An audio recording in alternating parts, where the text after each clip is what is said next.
भारत संविधान से चलेगा। बाबा साहब भीमराव अंबेडकर के द्वारा बनाए गए संविधान से भारत चलेगा, न कि किसी सरिये कानून से।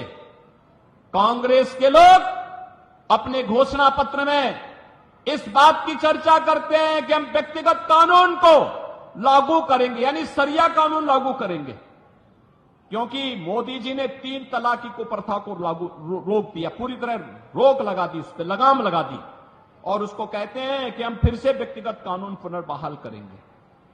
ये लोग सरिया कानून लागू करेंगे और कहते हैं कि हम लोग जनता की प्रॉपर्टी को हत्या करके, ले करके,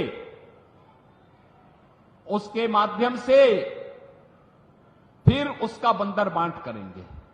बहनों और भाइयों, क्या आप कांग्रेस और समाजवादी पार्टी को अपनी संपत्ति पर डकैती डालने की छूट देना चाहते हैं क्या?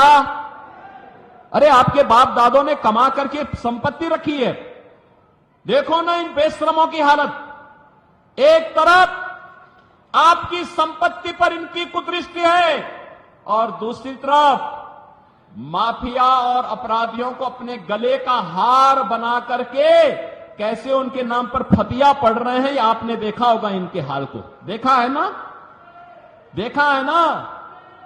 और मैं यहां की जनता को तो धन्यवाद दूंगा। मैं 2017 में जब आया था यहां, इसी महेंद्र खड़गवंशी के प्रचार में मैं आया था, यहीं पे सभा हुई थी 2017 में भी और 2022 में भी। और बहनों और भाइयों, तब 2017 में मैंने कहा था, कबीरदास जी ने एक बार कहा था कि अपने पुत्र के बारे में उन्होंने कहा था कि उससे छुटकारा पाना चाहते थे। उन्होंने कहा कैसा पूत कमाल। और आपने भी कबीरदास जी के वचनों को अंगीकार करते हुए महेंद्र खड़गवंशी को यहां से विधायक बना करके भेजा, बना के भेजा ना 17 में, 22 में भी आया ना। और देखो उन्होंने यहां पर विकास के कार्यक्रमों को आगे बढ़ाया।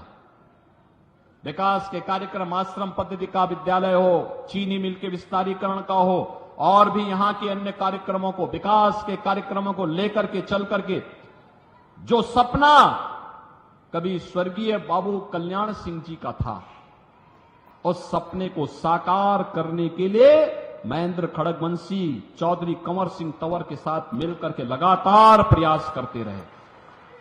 बहनों और भाइयों, आप सोचो, सरदेव कल्याण सिंह जी की भावनाओं के अनुरूप आज अयोध्या में भगवान राम का भव्य मंदिर बन गया है। बन गया ना, अयोध्या में राम मंदिर का निर्माण हो गया ना। अब कोई संदेह है क्या? अभी भी कोई संदेह है किसी को? और आप सोचिए, जब कल्याण सिंह जी का देहांत हुआ तो समाजवादी पार्टी के लोग गए भी नहीं। अपमान क्या था इन्होंने स्वर्गीय कल्याण सिंह जी का। और इसीलिए आज मैं आपसे कहने के लिए आया हूं कि गरीबों के हकों पर डकैती डालने वाले, आज मोदी जी के शासनकाल में 80 करोड़ गरीबों को फ्री में राशन की सुविधा का लाभ मिल रहा है।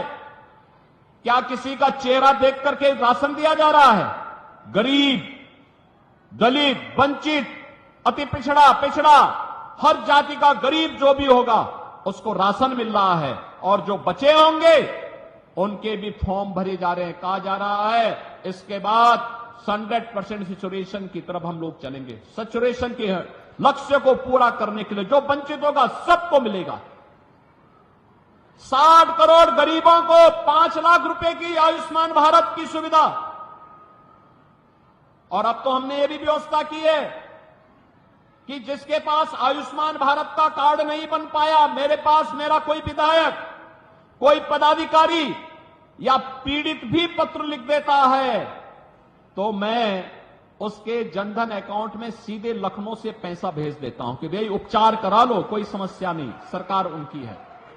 बहनों और भाइयों, मोदी जी ने 50 करोड़ गरीब परिवारों के जनधन अकाउंट खोल दिए। क्या कर रही थी कांग्रेस 60-65 वर्षों तक? समाजवादी पार्टी की 4-4 बार सरकार थी, क्या कर रहे थे लोग? मोदी जी ने 12 करोड़ परिवारों के घर में शौचालय बना दिए,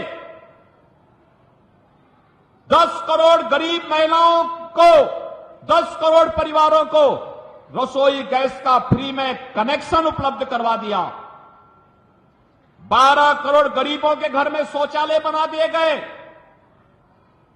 4 करोड़ गरीबों के मकान बनाए गए और कहा है अभी 3 करोड़ और लोगों को मकान देंगे। 3 करोड़ अगले 5 वर्ष में 3 करोड़ अन्य लोगों को, 3 करोड़ का मतलब 300 लाख। बहनों और भाइयों, यानी हर व्यक्ति अभी से मकान पाने के लिए जो वंचित रह गया उसको भी मकान मिलेगा, इसका आश्वासन मोदी जी ने दे दिया। यही मोदी की गारंटी है। 2.5 करोड़ घरों में बिजली का कनेक्शन पहुंच गया। मोदी जी को तो 10 ही साल हुए, ये कांग्रेसी क्या कर रहे थे 65 वर्षों तक? समाजवादी पार्टी को 4-4 बार मौका मिला, क्या कर रही थी समाजवादी पार्टी? बहुजन समाजवादी पार्टी को भी मौका मिला, क्या कर रहे थे ये लोग? केवल लूट करके अपने परिवार का भर रहे थे, इनको गरीबों की चिंता नहीं थी।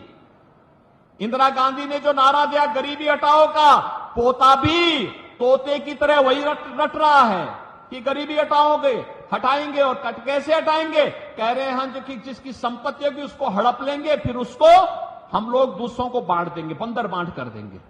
ये बंदर बांट इनका जो है ना, इसी के लिए हम लोग आए हैं कि आज जो मोदी जी करने में सफल हुए हैं, इसलिए सफल हुए हैं बहनों और भाइयों, क्योंकि मोदी जी को ताकत आपने दी है।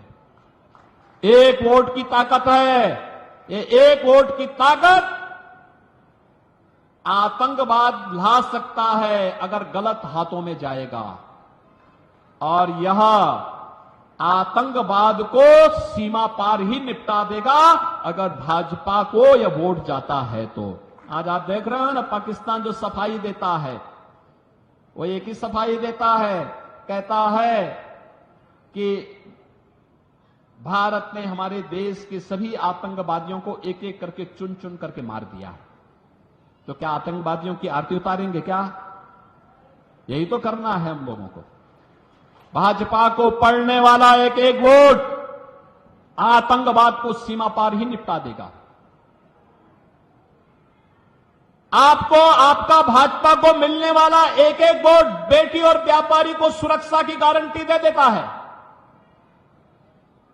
कर्फ्यू से मुक्ति और कावड़ यात्रा को ले चलने की गारंटी भी दे देता है। बहनों और भाइयों, आपका एक वोट गरीब के जीवन में परिवर्तन ला करके, कांग्रेस के समय में गरीबी बढ़ी और मोदी जी के 10 वर्ष के कार्यकाल में 25 करोड़ लोग गरीबी रेखा से मुक्त होकर के खुशहाल जीवन जीने के लिए आगे बढ़े हैं, विकास की प्रक्रिया के साथ आगे बढ़े हैं। और कांग्रेस अपने घोषणा पत्र में कह रही है जो 25 करोड़ लोग गरीबी से मुक्त हुए हैं, इनको फिर से गरीब बनाएंगे। क्या आप ऐसे कांग्रेस को वोट देंगे? और तो और,